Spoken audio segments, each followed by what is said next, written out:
Bonjour Jacques Salomé et bienvenue en Italie, sociale de l'École des hautes études en sciences sociales. Vous avez travaillé comme formateur en relations humaines durant 30 ans et plus et vous avez été chargé de cours pendant 15 ans au service de la formation continue de l'Université de Lille 3.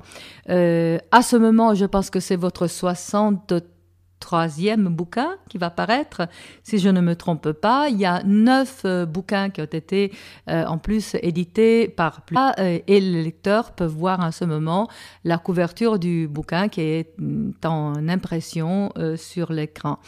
Eh bien, vous êtes en plus le fondateur de travailleurs sociaux, infirmières, médecins, psychologues, consultants divers, à votre méthode qui s'appelle la méthode ESPER, une méthode d'apprentissage pour des communications et des relations sans violence, fondée sur la responsabilisation, le respect de soi et d'autrui.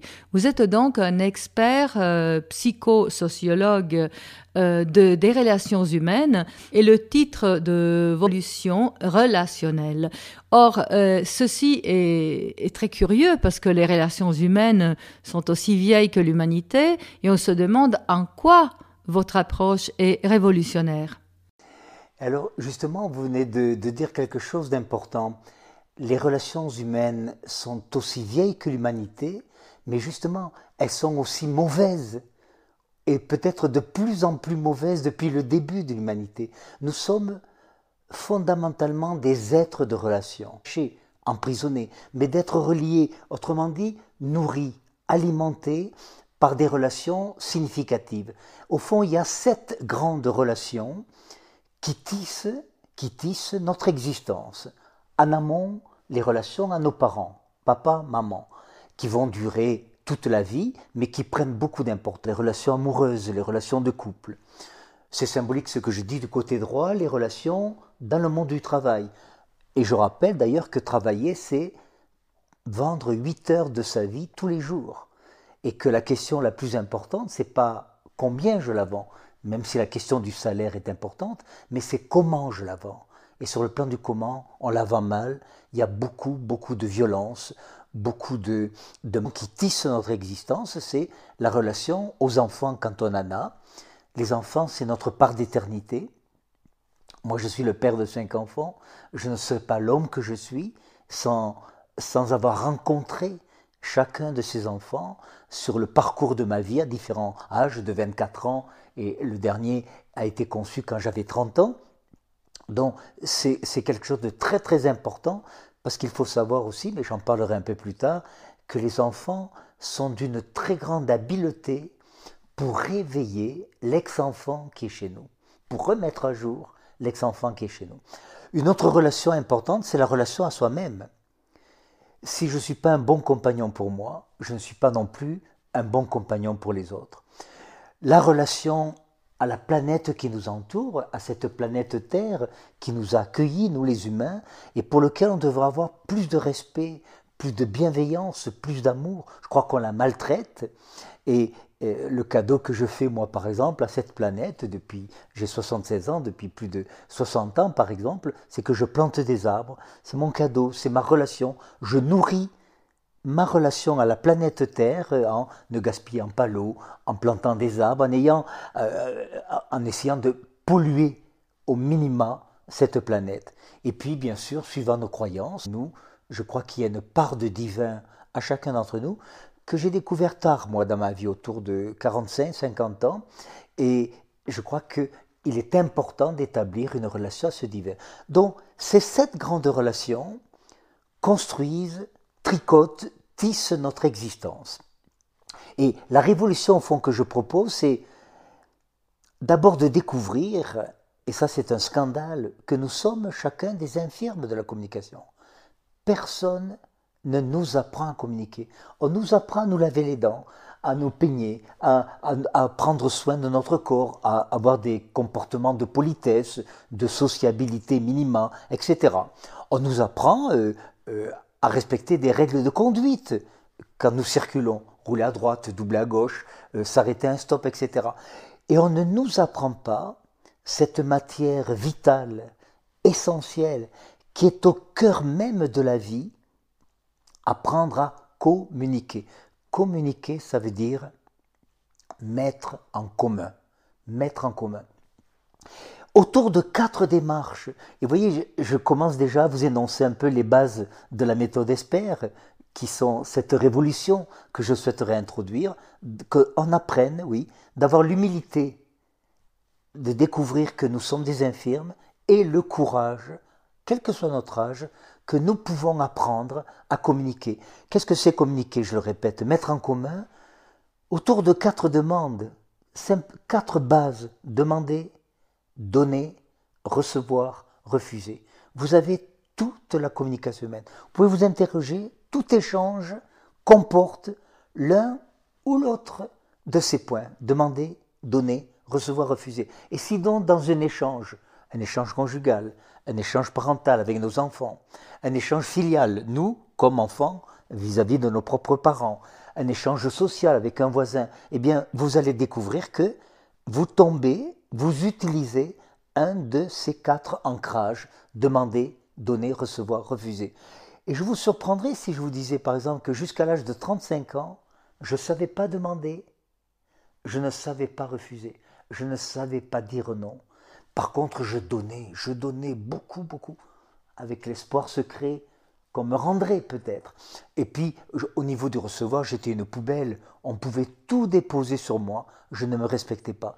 Donc pendant 35 ans de ma vie, et pourtant c'est un paradoxe, j'étais psycho-machin chose, j'étais censé apprendre aux autres à communiquer, mais pour ce qui concernait ma vie personnelle, ma vie professionnelle, j'étais un véritable infirme.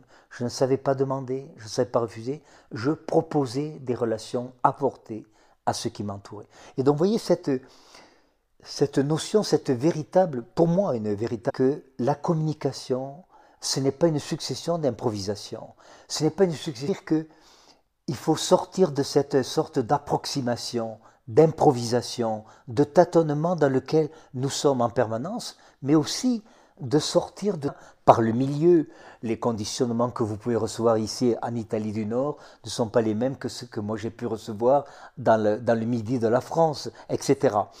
Et les scénarios qui se répètent, et vous avez vu certainement autour de vous, comme moi-même, combien nous sommes souvent prisonniers de ces conditionnements, de ces scénarios familiaux qui se répètent malgré nous. Et donc, il faut réinventer une communication vivante, une communication dynamique, une communication qui permette d'abord de découvrir le meilleur de nous pour l'offrir à l'autre et de découvrir ce faisant le meilleur de l'autre pour partager, mettre en commun le meilleur de nous. Vous avez bien parlé de 7 relations différentes et principales, mais il me semble que la principale, c'est notre relation révolutionnaire par rapport à la relation que nous pouvons entretenir avec nous-mêmes. Chose de très important, mais elle est combattue par la culture dominante, la culture judéo-chrétienne, qui, sitôt qu'on commence à porter un peu d'intérêt à soi-même, sitôt qu'on commence à s'aimer, on vous juge, t'es égoïste, tu penses qu'à toi, il faut penser plutôt aux autres, etc. Donc, ce n'est pas facile de s'accorder de l'intérêt, du respect, autrement dit, d'apprendre à s'aimer. Non pas d'un amour narcissique, égocentrique, d'un amour de tolérance envers soi-même. Apprendre à s'aimer. Deuxièmement, apprendre à se respecter. Et se respecter, ça veut dire 2 choses. Apprendre à dire non, apprendre à dire oui, qui soient des vrais oui, dans la proposition que tu me fais, dans la demande que tu m'adresses, dans le projet que tu me proposes, il y a des choses à laquelle je peux adhérer. Je peux dire oui, mais il peut y avoir des choses auxquelles je ne peux pas adhérer. Je ne te rejoins pas dans ton désir, je ne te rejoins pas dans ta demande, je n'adhère pas à ta proposition. Donc apprendre à dire non. Et ça, c'est très important. Apprendre à dire non sans se sentir coupable, sans avoir peur, sans avoir... Ça rejoint deux besoins fondamentaux. J'ai besoin de 2 objets. Alors, je vais les prendre ici. Le fait de pouvoir se respecter, c'est-à-dire d'apprendre à dire non, ça rejoint 2 besoins archaïques fondamentaux.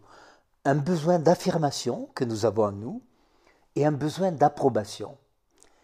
Eh bien, ces 2 besoins sont antinomiques. Si je prends le risque de m'affirmer, il faut que je sache que 9 fois sur 10, je n'aurai pas l'approbation de l'autre. Moi, j'étais quelqu'un qui avait tellement besoin de l'approbation que pendant plus de 30 ans, je ne prenais pas le risque de m'affirmer. Donc, je prononçais toujours des faux oui, je ne savais pas dire non, donc je ne me respectais pas. Ça, c'est très important de conscientiser que si je prends le risque de m'affirmer, je prends le risque de ne pas avoir 9 fois sur 10 l'approbation de ceux qui m'entourent. Et donc, s'affirmer, c'est renoncer à l'approbation. Si mon besoin d'approbation est trop important, je ne prendrai pas le risque de m'affirmer. C'est ce qui explique qu'on voit beaucoup d'adultes qui ont des comportements infantiles, ils se laissent définir par les autres, ils ne prennent pas le risque de s'affirmer. Apprendre à s'aimer, à se respecter, apprendre à se responsabiliser. Ça veut dire de découvrir que je ne suis pas nécessairement responsable de tout ce qui m'arrive, mais je suis toujours responsable de ce que j'en fais. C'est ça le principe de responsabilisation. Je suis responsable de ce que j'en fais. À l'âge de 9 ans, je suis tombé malade. J'ai passé 5 ans de ma vie dans le plâtre, des chevilles jusque-là. Je lisais avec une glace. Quand on m'a enlevé mon dernier plâtre, un médecin, un très brave homme, me dit, à son bout de la relation, c'était un message positif. Il m'a dit, Salomé, vous en sortez bien, vous allez pouvoir vivre sur une chaise roulante le reste de votre vie. Et pourquoi c'était positif? C'est que mes 5 camarades de chambre, eux, ils allaient rester grabataires, couchés dans des corsets de métal, de cuir qu'on faisait à l'époque. Donc que je puisse vivre sur une chaise roulante, c'était un succès pour lui. Mais ce message, quand il est arrivé à moi, il m'a paru terrifiant. Vivre le reste de ma vie sur une chaise roulante, c'était pas possible. J'ai mis 5 ans à apprendre à marcher. 5 ans. Au bout de 5 ans, je faisais 100 mètres à l'heure. 100 mètres à l'heure. Ça veut dire 50 mètres et 50 mètres pour revenir. Car si je faisais 100 mètres d'un seul coup, je restais là-bas. Si je m'étais laissé définir par ce brave médecin, je ne serais pas devant vous à vous parler communication. Je serais peut-être sur ma chaise roulante à essayer de survivre. Ça, c'est très important. C'est pour ça que j'enseigne dans la méthode ESPER, dont je parlerai un peu plus tard. Règle d'hygiène relationnelle importante, ne vous laissez plus jamais définir par l'autre. Accédez à votre propre autodéfinition de vous-même. Prenez le risque de vous affirmer, prenez le risque de vous positionner, prenez le risque de dire « Non, je ne te rejoins pas dans ce que tu me proposes. Je peux te faire peut-être de la peine en refusant d'aller en vacances avec toi à tel endroit, etc. ou de faire l'amour ce soir dans une relation de couple, etc. Mais ce n'est pas mon désir ce soir, ce n'est pas mon énergie, ce n'est pas ma disposition. » Apprendre à s'aimer, se respecter, se responsabiliser. 4e ancrage pour être un meilleur compagnon pour soi, apprendre à rester fidèle à soi-même. Beaucoup de gens pensent qu'il faut être fidèle à l'autre. Fidélité à vous, si je vis avec vous, fidélité à moi-même. Pour vous, fidélité à moi, fidélité à vous. Tant que ces 2 fidélités peuvent cohabiter, nous pouvons rester 100 ans ensemble, 90 ans ensemble. Si on est professionnel, je sens que je ne me respecte plus. Alors, je suis en conflit intrapersonnel. Je reste fidèle à l'autre en n'étant pas fidèle à moi-même, ou est-ce que j'ai besoin de rester fidèle à moi-même et à ce moment-là, je renonce à la relation? Eh bien, aujourd'hui, là, une des valeurs que je mets au-dessus de tout, eh bien, c'est la fidélité à moi-même. J'étais un homme qui, pendant des années, n'a pas été fidèle à moi-même. Et vous savez comme moi qu'il y a un lien très étroit entre l'état de santé et la qualité des relations. Ce qui fait que comme je ne me respectais pas, comme je n'étais pas un bon compagnon pour moi-même, je ne m'aimais pas. Je ne savais voisin, ma femme, mes enfants, mes collègues de travail, de ne pas m'écouter, de ne pas me comprendre, de ne pas être d'accord avec moi, jusqu'au moment où j'ai découvert que une relation a 2 bouts, chacun est responsable de son bout. Au lieu de mettre le bout de l'autre en accusation, en reproche, etc., je dois prendre la responsabilité de ce que je dis et de ce que j'entends venant de l'autre et de ce que je vais en faire. Et vous voyez, à travers ces 4 ancrages, apprendre à s'aimer, se respecter, se responsabiliser et surtout apprendre à être fidèle à soi-même, à ses valeurs, à ses choix de vie, à ses croyances, à ses engagements, les engagements profonds de notre personne dans les choix de vie que nous faisons. Eh bien, je crois que ces 4 ancrages permettent d'être un meilleur compagnon pour soi-même et éventuellement d'être en état de santé. D'ailleurs, en français, le mot maladie l'indique bien, mal à dire. Les maladies sont des langages métaphoriques, sont des langages symboliques. Je crois que vous avez par dire pathétiquement, désespérément, l'insupportable, l'indicible, ce qui ne peut pas être dit avec des mots M-O-T-S en français, on va le crier avec des mots M-A-U. Prennent ça très tôt. C'est ça cette révolution relationnelle, de découvrir le lien entre la qualité des relations significatives, papa-maman, en amont de la vie, aux enfants, un partenaire conjugal, amoureux, etc., dans les relations de travail, et des relations équilibrées, des relations respectueuses, je crois que sont à la source de notre état de santé. Nous avons une vie, une seule vie. Nous pouvons croire à la réincarnation, nous pouvons croire que nous allons peut-être revivre sous d'autres formes. Moi, j'accorde beaucoup d'importance à ce passage sur la Terre, à cette vie qui a commencé le 20 mai 1935, quand je suis né, quand je suis sorti du ventre de ma mère, qui va se terminer, j'ai 76 ans, demain, après-demain, dans 3 ans, dans 10 ans, dans 15 ans, je n'en sais rien, mais au moins, quel que soit le temps qui me reste, que cette vie qui est à moi, je continue à la dynamiser, à la vivifier pour rester un partenaire, un bon partenaire pour moi, et je crois ce faisant pour les autres. Vous nous avez parlé des relations parentales et vous avez parlé de relations en amont et en aval. Je pense que la relation parentale est tellement vitale pour nous, parce que sinon on ne serait pas là, qu'elle vient tout de suite après ou presque sur le même plan que la relation avec nous-mêmes. En quoi votre approche est-elle révolutionnaire par rapport à la relation parentale ?